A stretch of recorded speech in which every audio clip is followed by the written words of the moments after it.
اب آتا ہے ٹیمپرامنٹ آف ڈرگ یا مزاج ادویہ. اس کی تعریف کیا ہے؟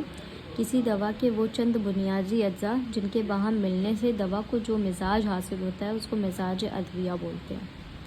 مزاج ادویہ بلحاظ اعتدال اس کی دو قسمیں ہوتی ہیں: دوائیں معتدل، دوائیں غیر معتدل. دوائیں معتدل کیا ہوتی ہیں؟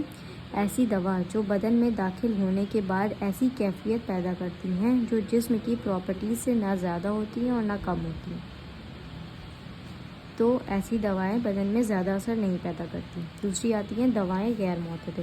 دوائیں غیر معتدل وہ دواؤں میں ایک یا ایک سے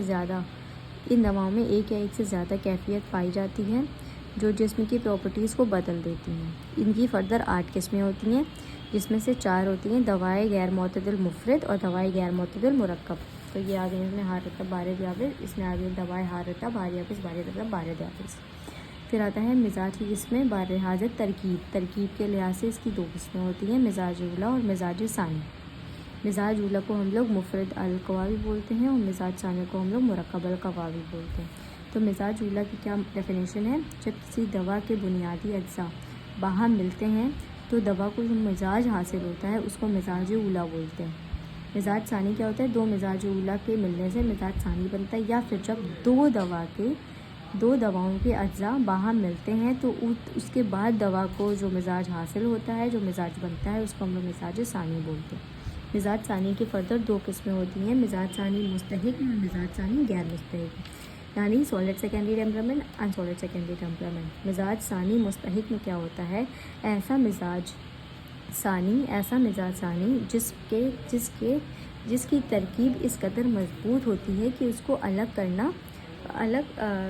نہیں کیا جا سکتا. جیسے کہ پیتل، براس، کاپر اور زنک سے مل کر بنتا ہے. ثانی ہے، کاپر بھی ہے، زنک بھی ہے، لیکن یہ بہت سالڈ ہے، مستحق ہے، تو اس کو توڑا نہیں جا سکتا. پھر آتا ہے مزاج ثانی جس کی جو ترکیب ہوتی ہے وہ کمزور ہوتی ہے. دیکھیے بارحاظ ترکیب ہے تو ترکیب جو ہوتی ہے اس کی کمزور ہوتی ہے. یہ فردر 3 ٹائپ کا ہوتا ہے. تو مزاج ثانی غیر مستحق کی 3 قسمیں ہوتی ہیں: رکھو متعلق، رکھو جتن اور رکھو بافراز. سب سے پہلے آتا ہے رکھو متعلق. یہ وہ مزاج ثانی غیر مستحق میں ہے جس کے اجزاء اس قدر مضبوط ہوتے ہیں کہ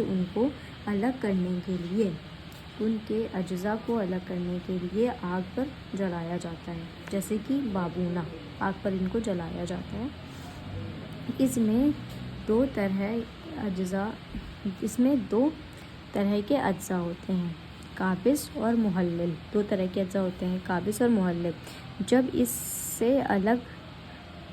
اسے آگ پر جلایا جاتا ہے تو اس کے محلل اجزاء جو ہوتے ہیں وہ بخارات کی شکل میں اڑ جاتے ہیں. محلل اجزاء جو ہوتے ہیں وہ بخارات کی شکل میں اڑ جاتے ہیں اور قابض اجزاء بابونا میں ہی رہ جاتے ہیں.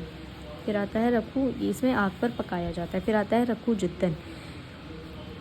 یہ وہ مزاج ثانی غیر مستحق میں ہے جس کے اجزاء رکھو متعلق کے لحاظ سے کمزور ہوتے ہیں. مضبوط تو ہوتے ہیں لیکن اس کے لحاظ سے یہ کمزور ہوتے ہیں. ان کے اجزاء کو الگ کرنے کے لیے صرف پانی میں ابالا جاتا ہے. اس میں پکایا جاتا ہے پورا، اس میں صرف ابالا جاتا ہے اور اس کے اجزاء آسانی سے الگ ہو جاتے ہیں. اس میں بھی 2 طرح کے ہوتے ہیں: قابض اور محلل. جو محلل اجزاء ہوتے ہیں وہ ویپرائز یا بخارات کی شکل میں اڑ جاتے ہیں، اور جو قابض اجزاء ہوتے ہیں وہ رہ جاتے ہیں، جیسے کہ مسور کی دال. پھر ہوتا ہے رکھو بافراز. یہ وہ مزاج ثانی غیر مستحق ہیں جس کے اجزاء بہت ہی زیادہ کمزور ہوتے ہیں، جو صرف پانی سے دھلنے پر ہی الگ ہو جاتے ہیں. جیسے کہ کاسنی کی پتی، اس کو دھو لو تو یہ اس کے اجزاء اس کے الگ ہو جاتے ہیں. اب مزاج ادویہ کی ترکیب کے لحاظ سے 2 قسمیں ہیں: مزاج اولیٰ، مزاج ثانی. مزاج ثانی کی 2 قسمیں ہیں: مزاج ثانی مستحق اور غیر مستحق. مزاج ثانی غیر مستحق کی 3 قسمیں ہیں: رکھو متعلق، رکھو جتن اور رکھو بافراز. تو یہاں پہ ہو گیا مزاج ادویہ کمپلیٹ.